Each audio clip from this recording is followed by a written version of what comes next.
ऊंट के प्रश्न। एक दिन की बात है। एक ऊंट और उसका बच्चा बातें कर रहे थे। बातों बातों में ऊंट के बच्चे ने उससे पूछा, पिताजी, बहुत दिनों से कुछ बातें सोच रहा हूँ, क्या मैं आपसे उनके बारे में पूछ सकता हूँ?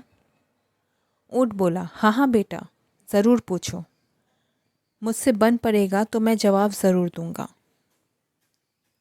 हम ऊँटों के पीठ पर कुबर क्यों होता है पिताजी? ऊँट के बच्चे ने पूछा। ऊँट बोला, बेटा, हम रेगिस्तान में रहने वाले जीव हैं। हमारे पीठ में कुबर इसलिए है ताकि हम इसमें पानी जमा करके रख सकें। इससे हम कई कई दिनों तक बिना पानी के रह सकते हैं। अच्छा, और हमारे पैर इतने लंबे और पंजे गोलाकार क्यों हैं? ऊँट के बच्चे ने दूसरा प्रश्न पूछा।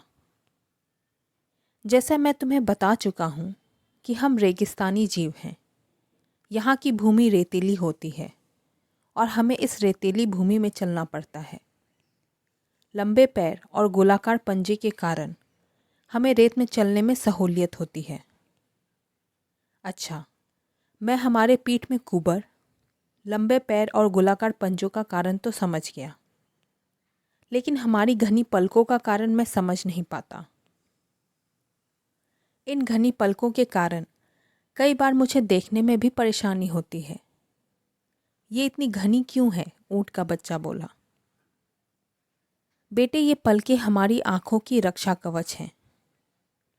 ये रेगिस्तान की धूल से हमारी आँखों की रक्षा करते हैं।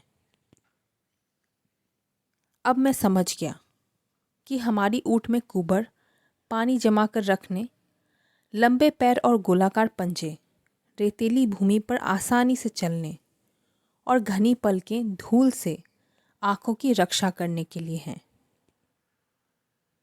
ऐसे में हमें तो रेगिस्तान में होना चाहिए ना पिताजी? फिर हम लोग इस चिड़ियाघर में क्या कर रहे हैं? सीख। इस कहानी से हमें ये सीख मिलती है कि प्राप्त ज्ञान, हुनर और प्रतिभा तभी उपयोगी है जब आप सही जगह पर हैं, अन्यथा सब व्यर्थ है। कई लोग प्रतिभावान होते हुए भी जीवन में सफल नहीं हो पाते क्योंकि वे सही जगह पर अपनी प्रतिभा का इस्तेमाल नहीं करते। इसलिए अपनी प्रतिभा व्यर्थ जाने मत दें।